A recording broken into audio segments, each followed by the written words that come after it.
tadi ngomongin cedera gitu ya. Nah ini mungkin banyak pertanyaan di teman-teman generasi muda juga. Ini pertolongan cedera pertama tuh seperti apa sih dok?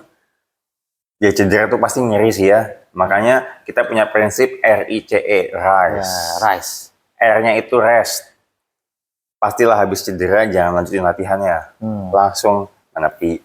Kedua, ice atau es beku itu ditaruh di tempat yang nggak enak, cedera. Dibalutin, lanjut ke compression tuh yang ketiga. Sama terakhir elevation. Jadi misalnya cederanya di lutut, di kaki karena main bola, ya istirahat sambil diangkat kakinya. Oh, dilatih gitu maksudnya dok ya?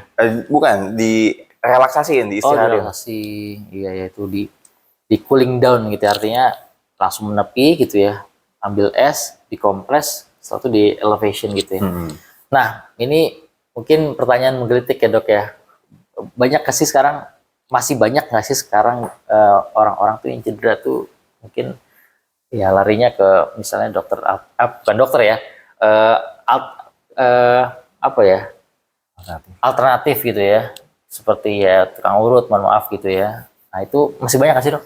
Oh setuju, memang banyak juga langsung ke tempat tukang urut atau ke yang patah tulang ahlinya gitu-gitu. Iya, iya. Nah itu memang sama sebenarnya, tata laksana awalnya adalah kan istirahat dulu. Sama di sana juga pasti direlaksasiin dulu, Iya. terus dicegah banyak gerak, entah itu dipasang bambu-bambu apa-apa. Iya. Jadi memang wajar orang mikirnya sama aja, karena diitin dulu. Nah, kalau yang udah terlanjur ke tempat dukun patah tulang atau tukang urut itu dulu, kalau nggak membaik, boleh tuh besoknya cari opini ke kita. Ya, apalagi sekarang banyak apa namanya klinik-klinik fisiorehab. Nah itu apa namanya rehabilitasi gitu ya. Nah itu mungkin jadi trennya generasi muda sekarang dok. Menurut dokter Pandu gimana dok? Ya senang banget sih ya dengan banyaknya klinik olahraga, klinik bebas, klinik yang menangani nyeri-nyeri begitu. Jadi pasien bisa langsung dapat treatment, nggak perlu antri, dan tempatnya banyak di mana-mana. Bisa di mall ada, kalau nggak salah klinik di mall ya kan? Iya. Dan treatmentnya juga sesuai dengan ya syariat medis, kira-kira gitu ya dok? Iya, karena kan sama aja mereka yang udah dapat sertifikat gitu kan. Iya. Nah ini mungkin jenis cedera dok. Jenis cedera tuh mungkin ada yang memang iya karena benturan, ada juga yang memang ya sobek atau memar gitu ya pada ini ya. Jenis-jenis kayak misalnya cedera ligamen gitu ya. Nah itu jenis cedera apa ya dok ya? Terus juga penanganannya seperti apa gitu? Ya ligamen mungkin spesifiknya banyak yang cedera lutut ya kalau pada teman-teman yang main bola atau lari ya. Ya cedera itu kan sama awalnya RICE dulu. Nah setelah udah diobservasi nggak membaik, terus kamu kontrol poli, kita sebagai dokter kita catat kan keluhannya ini. Kita periksa juga kalau ternyata spesifik ke contoh ligamen paling sering dengar main bola ACL tuh, yang cedera robekan lutut. Nah, nanti dari kita dokter atau dokter ortopedi akan minta untuk MRI dievaluasi. Untuk melihat bagaimana separah apa gitu ya masuknya dok ya. Nah itu jenis cedera ACL tuh kalau misalnya sobek, apakah dia bisa recovery sendiri dok? Nah sayangnya ligamen atau meniskus gitu tuh tidak punya kemampuan penyembuhan. Gak kayak Deadpool ya abang-abangku ya. Iya, nggak kayak Deadpool ya. Nggak laku kita kalau kayak Deadpool ya. Iya, bisa nyembuhin diri sendiri gitu ya. Nah itu berarti tindakannya apakah cukup fisio atau memang operasi dok? Tadi yang kasusnya itu misalnya ya sobekan pada ACL. Iya, karena aku kebetulan ngikut ortopedi juga dan aku ikut seminar-seminarnya, obatnya cuma satu. Ganti ligamen cukutnya itu dengan urat baru. Ya disebutnya operasi. Operasi ya. Nah itu tadi mungkin yang teman-teman yang punya cedera ACL gitu ya mungkin bisa menjadi ini ya renungan dan rujukan gitu ya untuk tadi konsultasi ke dokter ortopedi gitu ya. Masalahnya kan dia tuh lututnya goyang, nggak stabil. Sedangkan dalam sehari-hari coba Bang Kenji kayak ngejar kereta, terus naik tangga di kantor gitu. Kita kan butuh lututnya stabil ya. Bayangin lututnya nggak stabil setahun, 2 tahun. Apakah nyaman kita ya mungkin ngantor atau traveling gitu dengan lututnya nggak stabil? Ya. Nggak mesti olahraga sih gitu. Nah, ini ada juga ya dok yang memang literasi yang ini ya, yang berkembang di medsos gitu ya. Apabila cedera ACL itu, ya tadi alternatifnya dua ya. Kalau memang back to sport tadi harus operasi gitu ya. Ada juga yang menyarankan bahwa kalau memang nggak mau back to sport dan hobi-hobi aja itu bisa menguatin aja ototnya gitu. Itu gimana dok menurut dokter Pandu? Iya sih sebenarnya penguatan otot itu penting banget buat menjaga kestabilan lutut.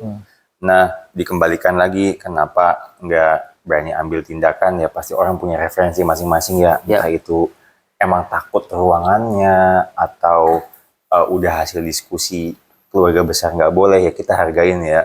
Nah, selama penderita masih berusaha untuk menguatkan otot dan mungkin minum obat nyeri bila dibutuhkan, itu oke lah. Namun kita terbuka kok optionnya untuk mau ayo diskusi lagi apa yang bisa kita perbaikin, apa yang bisa kita kembangin gitu. Ataukah mungkin nanti setelah 2-3 bulan ngerasa lututnya nggak stabil, sudah bisa memutuskan untuk ambil tindakan gitu. Karena kan kita udah coba penguatan nih, tapi beliau masih bilang nggak enak kakinya, nggak kuat kakinya begitu loh, sobat-sobat. Ya karena memang kalau pengalamanku ya, lutut yang goyang itu kita tuh mau ngejar tadi saya lagi ngejar kereta dok, goyang dok. Itu mungkin dan itu sakitnya sakit banget gitu. Ya karena memang tadi ya nggak stabil dengan ininya lututnya sehingga ya membuat nyeri gitu. Nah itu pengalaman pribadi gitu ya. Nah ini mungkin apabila tadi ya teman-teman yang tadi atlet atau yang senang olahraga pengen back to sport lagi gitu ya. Nah akhirnya mereka memilih untuk operasi dok. Nah persiapan apa yang memang harus dilakukan oleh teman-teman? Iya, persiapan operasi yang pasti kita kan pas konsultasi di ruang praktek sama dokter ortopediknya tanya dulu ke beliau tekniknya mau seperti apa, pemulihannya, terus rawatnya berapa lama, biar sama-sama sepaham gitu. Dikonsultasikan dulu dok ya? Ya konsultasi dulu, nanti untuk tindakannya juga biar diskusinya enak kan gitu. Secara fisik pastiin ototnya udah kuat-kuat nih karena kan nanti memakai tongkat. Jadi nggak cuma otot kaki, otot tangan dan bahu juga ready karena harus nahan tongkat.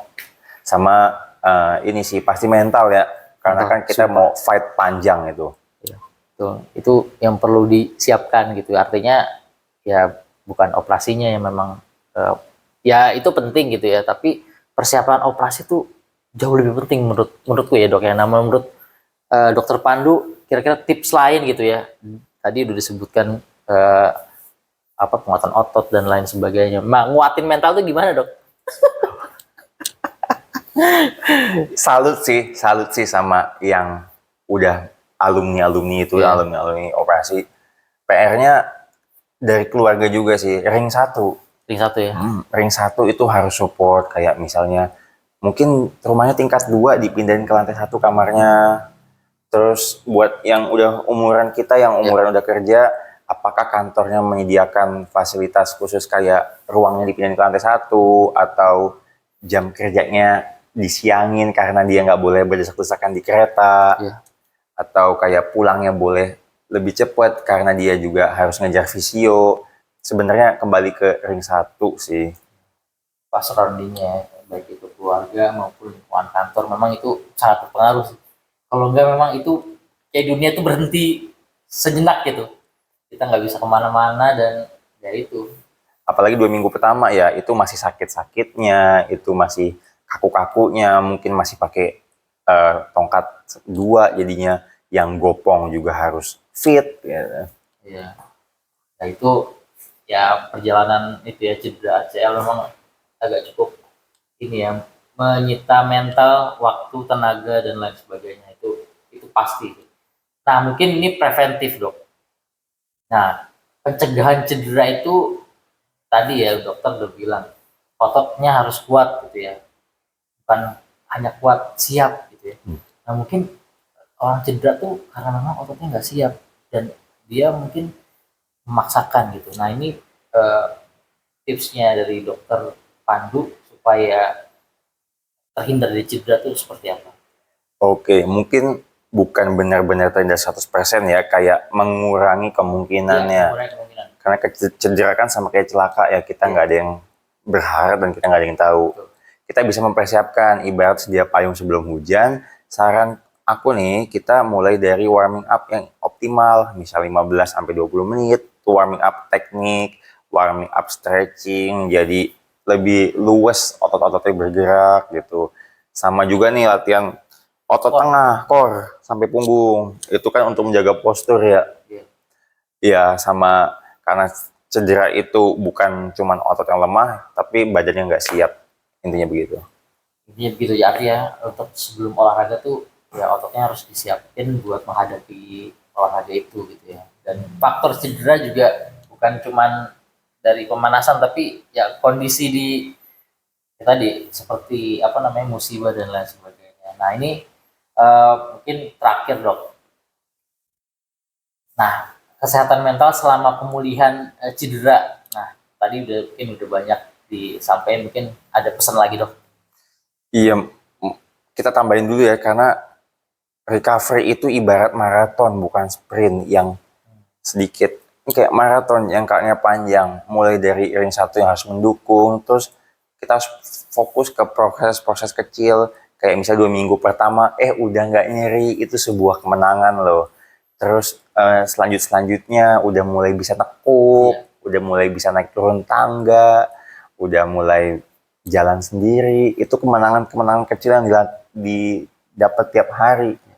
Fokus ke proses itu, lama-lama juga sesuai tuh udah bisa ke kantor lagi, mungkin udah bisa ke kantor yang di atas, yang di lantai 2. Itu sih memang seperti maraton ya, kita butuh proses jangka panjang. Terima kasih banyak atas insight-nya, Dok, dan juga atas waktunya untuk mengisi channel Ruang Temu Inspirasi ini. Nah, sebelum ditutup mungkin ada closing statement, Dok, buat teman-teman generasi muda. Sama-sama Broken. Semoga semakin jelas dan semakin sadar ya bahwa olahraga itu nggak cuma fisik, tapi juga keseimbangan hidup. Ya.